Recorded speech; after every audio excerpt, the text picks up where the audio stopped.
the Kremlin is now forced to buy fuel from Belarus, when not long ago it called itself as an energy superpower. How can we explain that?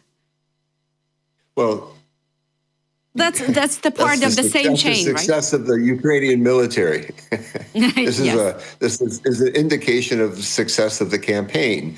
And if Ukraine has sufficient drones and can keep this campaign up in a steady way, as I said, to hit the refineries at the faster than the rate that they can be repaired, it will do very significant damage. And Russia, from being an energy superpower, will both internally start to have energy problems, which you've mentioned they do have.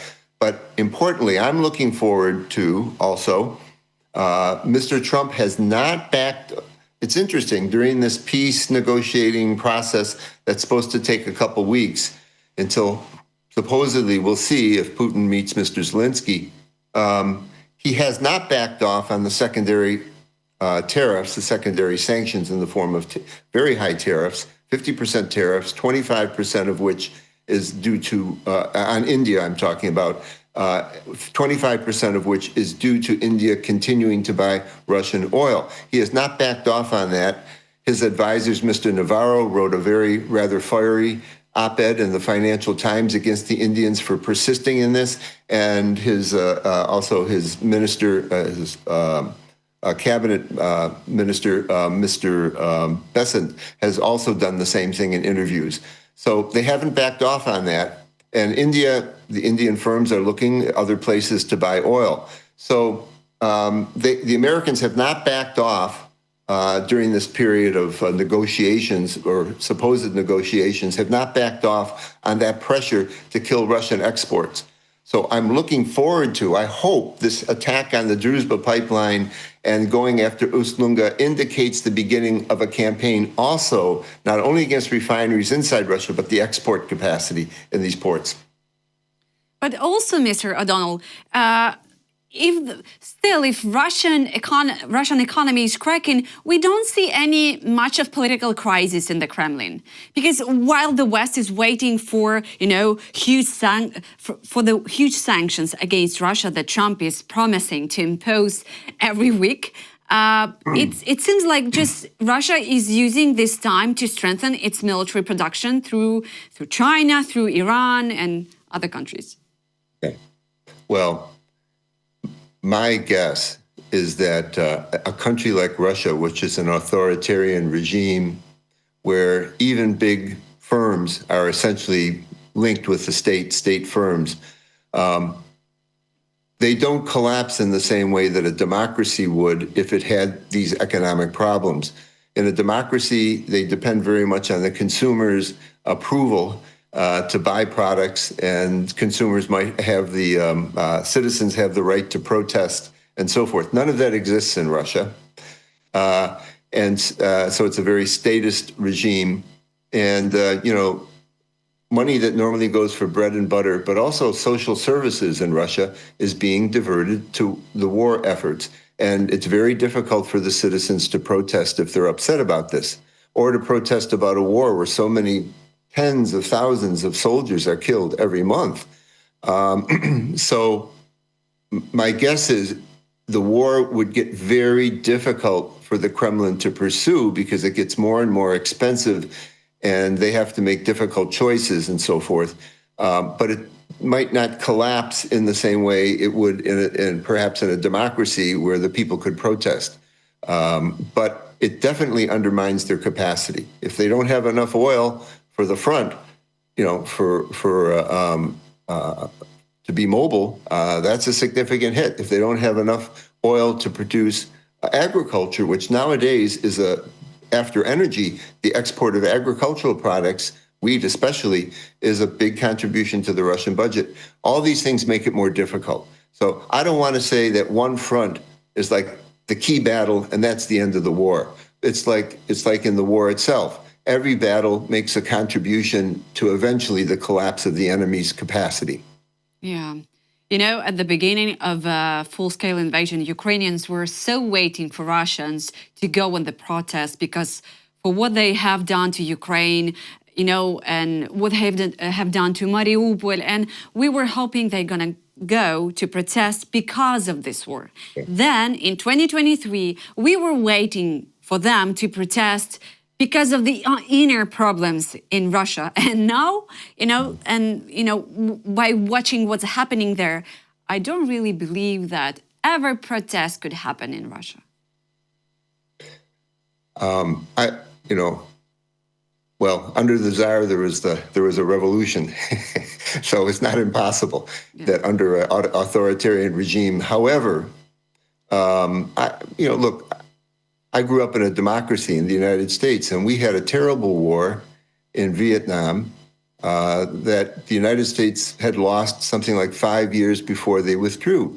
But even in a democracy, they insisted on pursuing that war and terrible mass bombings of the country, even though they had no hope of winning it.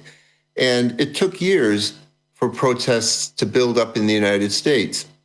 The fact that that soldiers die in a war, it's very difficult, on the one hand, sometimes for the families to admit to themselves that they died for the wrong cause, they died for an imperialist cause.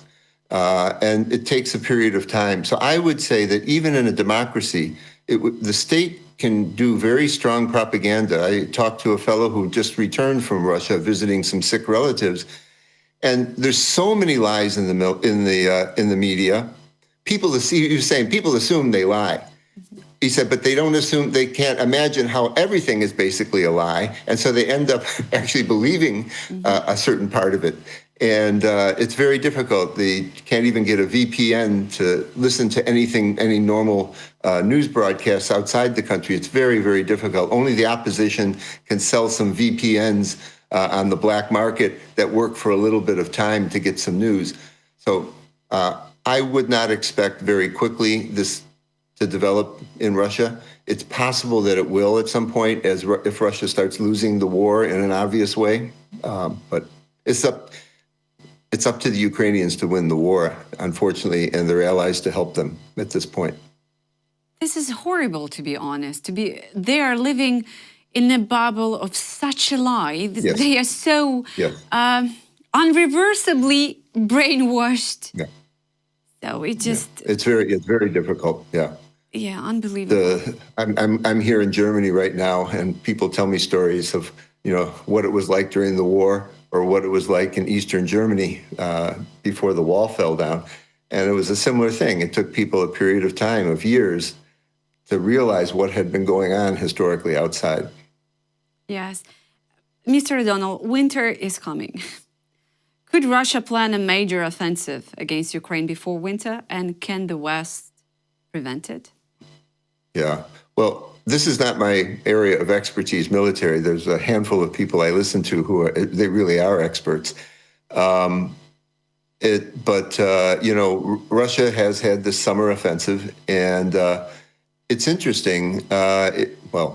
If you look at what Russia has gained since 2022, when the full-scale invasion began, as compared to what it had gained since 2014 in the initial invasion, it's actually a small percentage more for all the tens of thousands that die every month.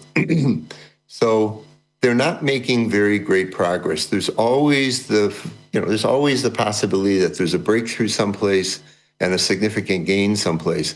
But Ukraine has successfully been basically holding back the Russians even during this offensive. So